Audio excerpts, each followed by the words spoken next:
Hello mga loads, welcome back po sa ating channel.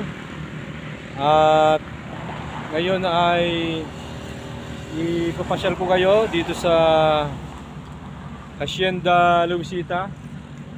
Ito yung pagmamayari ng dating Pangulong Corazon Aquino at ni Benigno Aquino Jr. At ngayon ay nakikita nyo yung progreso sa lugar na ito. At ayan o,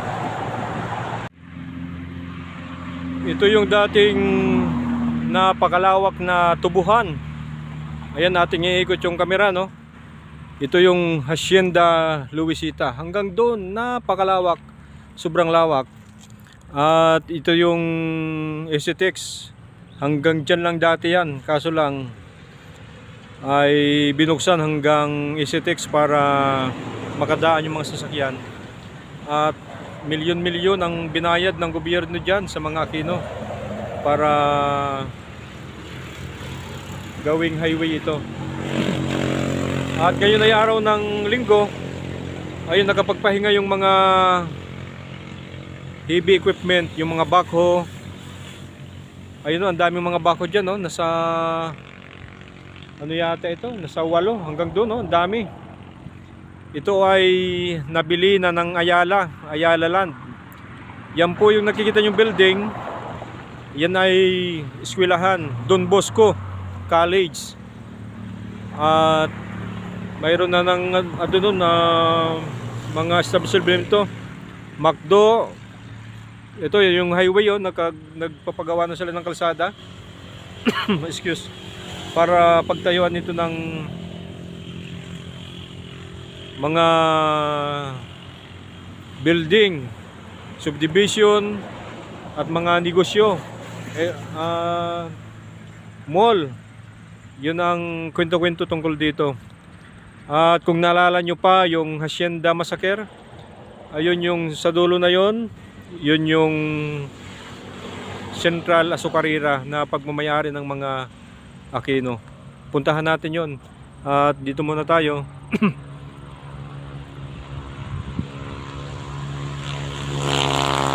Ayan. Kung naalala nyo pa yung Hacienda Massacre, ay doon yun banda naganap.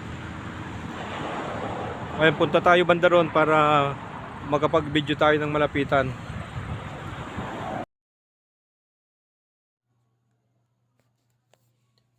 Ayan, at dito ay makikita natin na mayroon ng nagsisimula ng pagtatayo ng mga negosyo.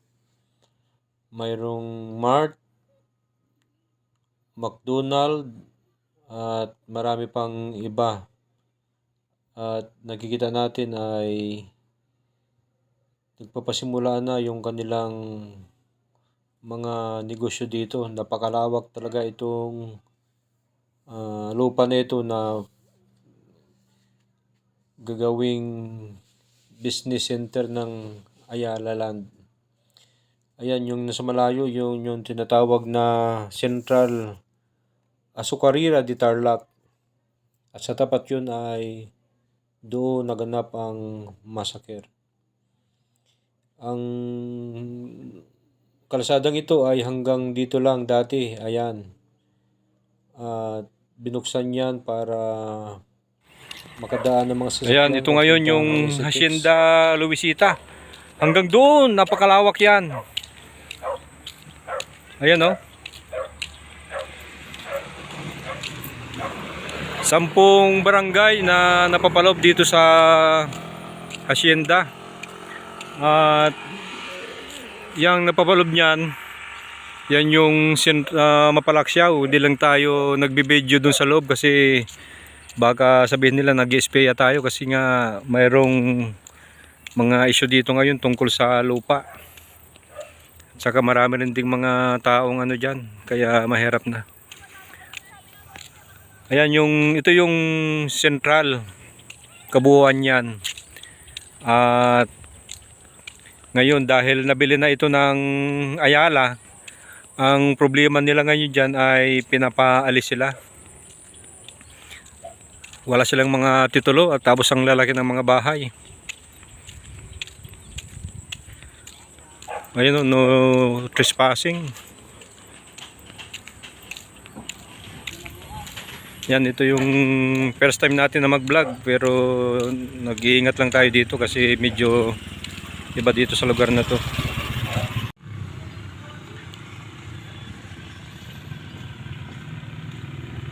Ayan yung kanilang uniform dito. Kulay dilaw yung pangtaas. At mayroong simbahan ng Catholic Church dyan. At ayan na ngayon yung papasok tayo sa Barangay Central. Ayan na yung Barangay Central. Ito nag-iingat lang tayo kasi ito yung first time natin na mag-vlog sa labas. Kasi nga itong lugar na ito ay medyo may issue sa lupa. Ito yung central na malaki yung populasyon dyan. At lahat yan walang mga titulo kaya pinapalis na sila. Kaya kawawa sila dahil nabili na daw ito ng Ayala. Napakalawak to hanggang dun. Ayun ang Barangay Central. Ayan yung Azucarera, Hacienda Azucarera. Ito yung kaguluhan dito noon dahil sa mga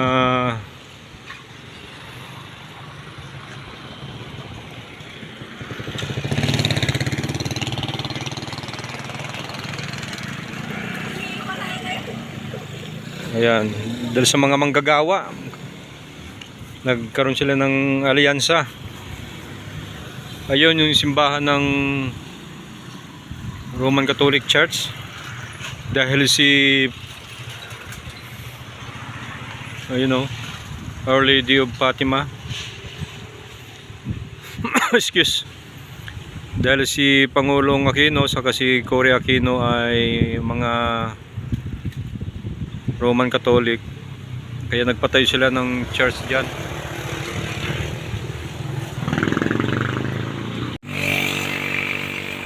Ayan, yan ang magiging pinaka-entrance ng Ayala. Yan na yung papuntang Tarlac City. At ito na yung papuntang ECTEX. At dati hanggang dun lang yung kalsada. Kaya nung binuksan ito, malaki ang binayad sa kanila dito para lang makapasok yung mga sasakyan doon sa ECTEX. Kaya naging busy itong lugar nito. Kaya nagkaroon ng traffic na rin doon sa papasok ng city. Ayan yung Azucarera. Isusum natin konti yung ating binidyo kanina. Yan yung Azucarera. At nakikita nyo yung lugar na yan. Yan. Diyan doon tipon-tipon yung mga tao rito. Diyan mismo yung lokasyon ng Hacienda Massacre. Yan na yun. Mayroon lang dito na hihiya akong pumasok. Baka sitahin ako ng gwardiya.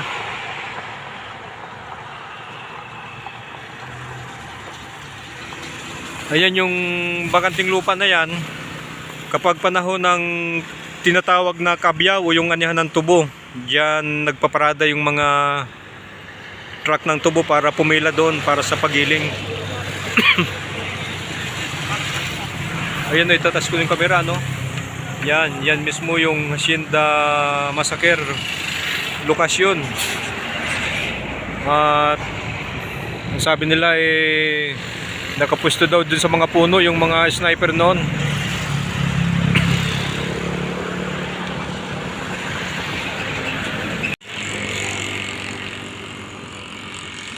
Isa pang problema dito sa Tarlac City, kapag panahon ng pagiling ng tubo, talagang nangangamoy ang buong city dahil dyan sa pagiling ng tubo na yan, yung ginagawang sukal. Ayan o, dating mga tubuhan yan o.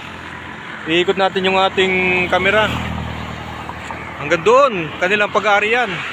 Kaya ito yung pinag-aawayan na ipamahagi na yung lupang ito sa mga tao na nandito. Ang reklamo ng mga tao ay binigyan sila ng lupa pero doon sa napakalayo. Yun din ang naging reklamo ng mga tao. Ayan, medyo masamang ano natin ngayon. Ayan na oh. Yan yung Don Bosco. Natin na tayo dito sa Ayala.